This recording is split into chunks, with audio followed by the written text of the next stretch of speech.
Am I the a-hole for bringing my sister-in-law's wallet to the restaurant when she conveniently always forgets it?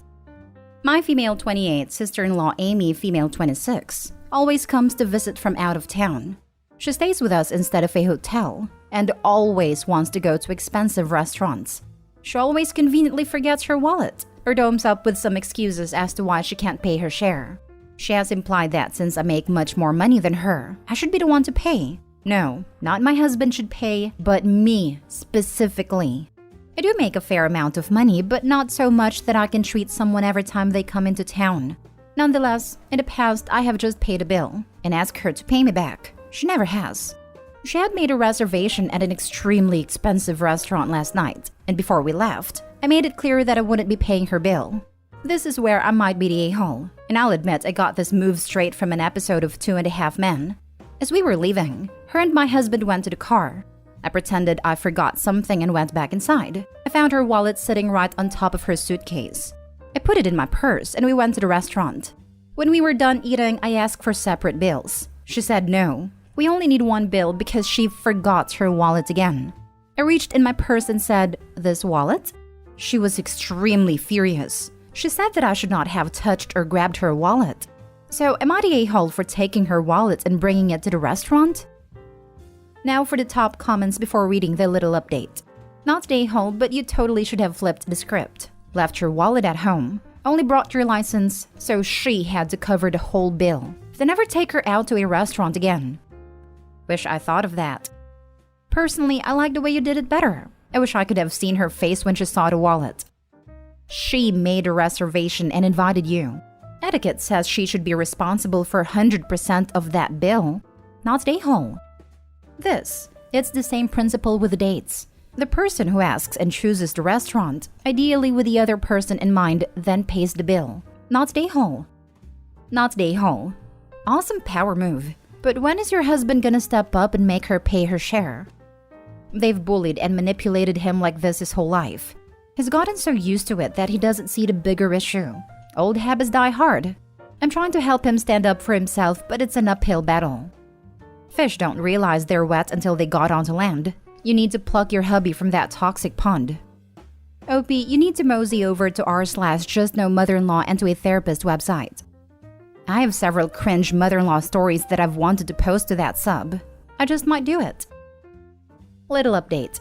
Amy just called me. She saw this post and she yelled at me for bad-mouthing her on the internet. Honestly, I don't care. Amy, hopefully reading all these comments is a wake-up call for you. Next story. Am I the a-hole for kicking my brother out over a joke? I, 25 male, and my girlfriend Ava, 25 female, have been dating for 2 years now, and we recently moved in together. Due to the pandemic starting around the time we began dating, she'd never met my older brother Jared, 36 male, till now. For context, Ava was involved in a pretty bad car crash when she was 16. While stopped at a red light, she was rear-ended by a drunk driver. I've seen the pictures and they're pretty bad, so I'll spare the details. Ava made it out alive with a fractured hip, broken nose, concussion, and some pretty sizable scars. Because of the accident, Ava still goes to physical therapy for her hip and has a bad memory. If it's not written down, it goes in one ear and out the other. Her words, not mine. Yesterday morning, Ava left pretty early for her appointment. She has forgotten her notebook at home, which has all her important info and lists for the day. So when she got home, she was shocked to see Jared in the apartment. It took a minute or so to remind her what was going on. When she remembered, she smiled and went to introduce herself to Jared. Jared laughed at her and said, "I didn't know you were dating the fish from Nemo. At least she's not a fatty." Ava was reasonably shocked by this and tried to continue on with introducing herself. Jared said he didn't need to know her name because he was going to call her Dory. He then made a joke about Ava's scar. She was wearing a tank top, so you can see the scar going from her right shoulder down her arm. The second Jared said that, I got super angry and kicked him out, telling him he wasn't welcome in our house and not to contact me. All day my parents have been calling and telling me I'm overreacting and should apologize and talk to Jared again. Ava's thankful I kicked him out, and our friends agree I did the right thing. I feel bad now, like maybe my reaction was a little out of line and over the top. Am I the a-hole? Not the a-hole. I'm not sure why this needs to be said, but defending your girlfriend from ableism is always the right play. Until or unless Jared apologizes genuinely, as in actually understands he was wrong and why. I'd go further and just stop associating with him altogether. Honestly, you would be the a-hole if you just let this slide and acted like nothing happened. Also, who starts saying all this bullying stuff to someone they just met? Oh right, jackasses. Not a-hole. Your brother is a huge a-hole. And some other really choice words that would get me in trouble here. I'd go no contact with him over this. There is absolutely no excuse for his bad behavior. And tell your parents that they raised a bad seed. And if they keep defending him, go no contact with them as well. What kind of people enable such atrocious behavior? Defend a horrible behavior and a person perpetuating said bad behavior. Do apples not fall far from the tree? Or is he the golden child? He's the God-given golden child who can do no wrong. That explains a lot. Hope his child doesn't take after him. By the way, OP, you should have named him Richard in the post. You know, because he acts like one. Next story. Am I the a-hole for telling my in-laws they have to call before visiting? Recently, my wife 29 female and I 32 male bought a house. I told her family that they are welcome if they want to visit. They just have to ask first. And because we have a newborn baby, I also told them that for now we will be hosting only short visits from the baby's grandparents, with no more than 3 people at the same time. I've never been a social person. I've never visited anyone before asking or being invited, and nobody has ever visited me without asking first. Not even my parents. I thought that was a common rule of basic education, but who knows? That's why I'm asking if I'm the a-hole. As soon as the baby was born, they started coming without asking, staying from morning till evening and regularly making a mess in our kitchen. I told them that we don't need help. I work from home and my wife is on maternity leave, but they are welcome to visit. On Sunday, my wife's parents, siblings, and nieces showed up. We were asleep, and they called like 20 times. After that, they started sending pictures of our entrance saying they're outside. Finally, they woke me up. I went out and told them we were asleep. They wanted to go in, but I assumed they saw my face at a time and just left. Yesterday, my wife was not at home. I was changing the baby's diaper and suddenly my father-in-law starts to video call me like crazy. I finished baby duties and called him back, and he was angry AF and yelled at me why wouldn't I open the freaking door. That was it. I waited until my wife came back and talked to her father and mother. I told them that they have to ask/call before coming. My wife's mom freaked out and told me that if she has to call, she'll never come back. My wife's dad was like, "Dude, I called you like 5 times." So I told him what's the freaking purpose of calling if he does it when he's already outside. It's our home, our rules, our privacy. So they got pretty mad, and that made my wife upset. She agrees with me. Everyone has to call before visiting. We could be busy, or not at home, or not wanting to see anyone at a time. But her parents and siblings seemed so casual about it that I'm starting to doubt if I'm the a-hole. And everyone can show up to everyone's place anytime. Not the a-hole. It's our home, our rules, our privacy. Nail hit squarely on the head. Who has ever told them this is okay? You never show up to someone's house uninvited expecting to go inside, unless you've been explicitly been told that it's okay. And when they have a newborn, is the exact wrong time to do this. Not the a-hole. I think it's basic manners to call before you come. It's your house. They either respect your rules or don't come. That's what I said. Ask them if you need to get your attorney involved. Have cease and desist letters sent to them, restraining orders if needed, as well as their arrests. I totally get you. What's stopping me is that this will hurt my wife and my relationship. Maybe that's what they're looking for. Not the a-hole. Since they are so disrespectful and can't figure out how to call first, I would make a new rule. Her parents are not allowed to visit unless personally invited by you or your wife. They're not welcome. No more self-invites regardless of calls. They can come when they're invited. That's what I said first, but my wife didn't agree. Since this is a marriage, I told her, okay, I'm gonna do my part. They don't have to be invited. They just have to call/ask first, but they still won't. Next story. Am I the a-hole for saying no to helping my sister-in-law's foster kid? I'm 26 male and married to my amazing wife Leah, 25 female, and we are expecting our first baby in November. I'm a foster kid. I aged out of the system after a pretty awful experience with the system. I have trauma. Lots of trauma. It's not something I can talk about easily, and Leah and my therapist are the only people I have opened up to, and I try not to burden my wife with this. She understands and never pushes, but she has told me that I can tell her anything when I need to. Her sister Janet, 33, female, and brother-in-law Michael, 37, male, are foster parents and biological parents. Their first foster kid has been with them for about 4 months now, and the kid is struggling.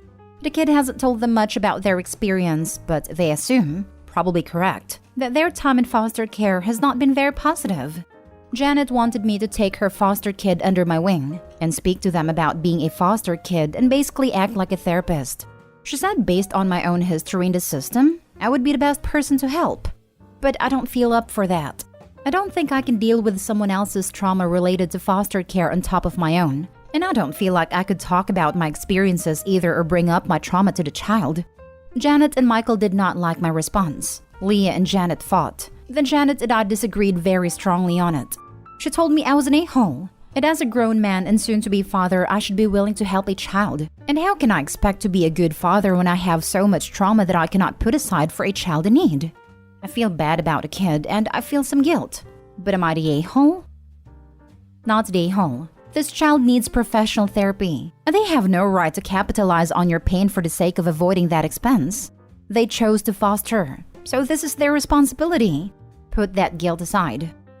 It's crazy to me because at least in my experiences with the system, the state usually had the kids in therapy anyway, or maybe that was just our situation with my niece. But the kids usually had medical expenses covered, and I thought therapy fell in with that. They need to get this kid professional help for sure. Not the a-hole. They don't understand trauma or the risks that you've been taking with your own mental health. They don't understand that far from finding it helpful, their foster child might be upset by it. If you don't feel able to do it, then setting that boundary is important. I actually think your response shows a lot of self-awareness and was the healthiest one you could make, talking as a former kid of the system. Not the a-hole. You are neither obligated nor frankly qualified to be this kid's therapist or mentor. You would be harming yourself and potentially doing more damage to him than the system already has.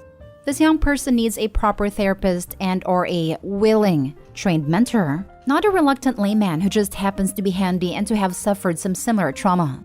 I have never been in the foster system, so this is partly guesswork and partly observation of peers who were in the system. One of the things the system seems to strip away and discard is the ward's sense of privacy. Strangers often know your story, sometimes pieces of it that you don't, and you don't get a choice. Your sister-in-law's request is another example of that disregard, however well intended, for the concept of confidentiality. Now, for the last story, am I the a-hole for not helping my sister with her IVF solely because of her husband? My 34 female sister Meg, 31 female, cheated on my ex-brother-in-law, Josh, with his best friend Liam.